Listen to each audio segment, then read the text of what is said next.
She said shame is actually fear of disconnection. It's actually being able to not be comfortable with connecting with someone, which to me, I didn't necessarily understand that before. And when you're unfearful of it, and when you're vulnerable, and when you express your true self, you're actually connecting with people. And then that shame should be actually not there, because it's the exact opposite of it.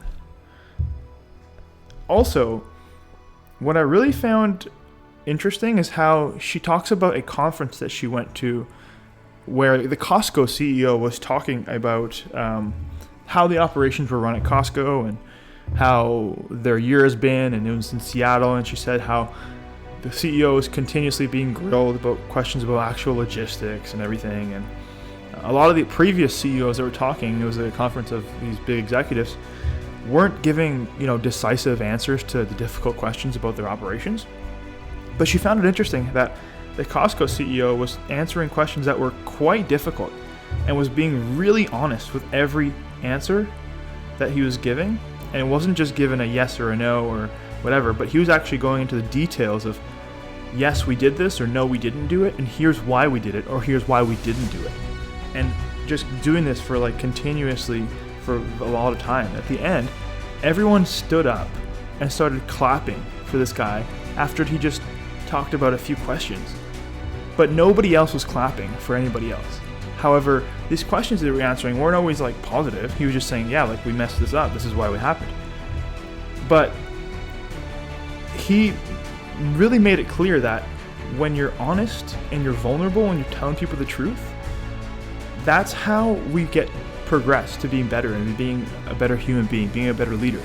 And it's not always just, BSing and pretending everything's okay. Adding on to that, Vivi, I think it's also important that we're truthful to ourselves. So the book goes into the point, living into our values is what it calls it. And it says, daring leaders who live into their values are never silent about hard things. And so the book explains that living into your values means not only knowing your values and being honest with yourself, but also using them to affect your behavior. There's always going to be times in life that we come across difficult situations, and that puts us into uncomfortable places.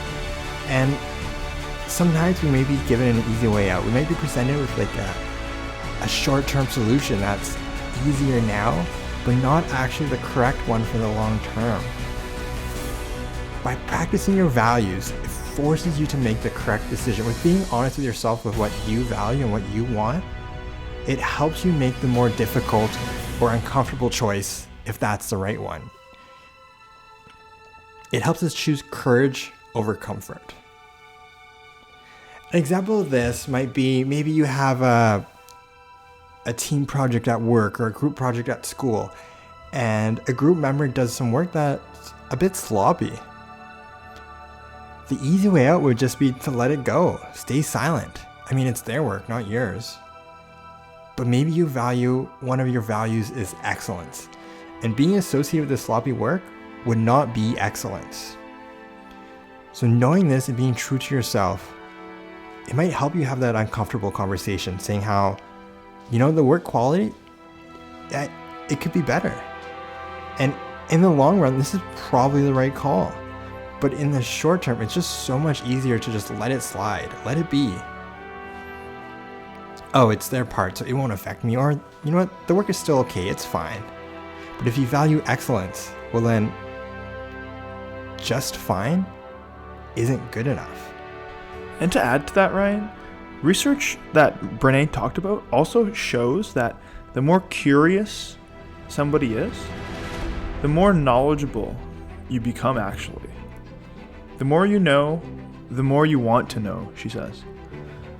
So it's definitely on the same predicament that by choosing excellence, you'll get the best version of what you can achieve. But also, if you're just curious about how things operate, then you're more likely to be better anyways. That's why I think it's interesting how Brené has this principle in her book that she talks about criticism, her criticism policy. And it's basically that if you're not allowed to criticize anyone in her company without offering a point of view in return that has a specific plan on how to rebuild whatever you're choosing to criticize with your own words. So for example, if you were to say, I don't like how this system is operated or how these people are performing with this task, you cannot actually say that in your company without being like having an actual plan to improve that and how to implement that right away, which I think is really interesting because a lot of in-office bickering sometimes persists because of the people's ability to just say whatever they want to say without actually any concrete benefit of improving that situation. Related to your point on criticism is the book's idea on feedback, or more specifically, receiving feedback. Now, we all know receiving feedback can be difficult, but we also know feedback can make us better. And there's a few reasons for that. First of all, having an outside perspective is so valuable, as it can give us information that we just can't gain from our own perspective. Having someone else give us feedback from a third-party view is so valuable. And then second, sometimes we'll get feedback from someone more knowledgeable in an area or have some sort of expertise. And being able to get feedback from them allows us to learn a lot quicker than trying to figure it out on our own. As receiving feedback is difficult, the book gives 3 phases that helps take the feedback or receive the feedback. And so number 1 is tell yourself, I'm brave enough to listen. So this might be when the person's not good at delivering feedback. And so the feedback itself could be valuable, but maybe the delivery just isn't there. And it's tough, and sometimes it can be hurtful. But if you tell yourself, I'm brave enough to listen, it helps remind you that, you know what, the delivery might not be the best, but let's take what we can from this and let's try and gain from this feedback. The second phrase is, there's something valuable here. Take what works and leave the rest. So this phrase is good if maybe sometimes the person doesn't have an extensive amount of expertise in the subject area, and maybe some of the feedback isn't great, but you know what? I guarantee you, every person that gives you feedback, there's going to be some portion of it that is valuable. Maybe their feedback is right and it helps you make you a better person. Or maybe, you know what? Maybe their feedback isn't exactly right and you don't agree with it.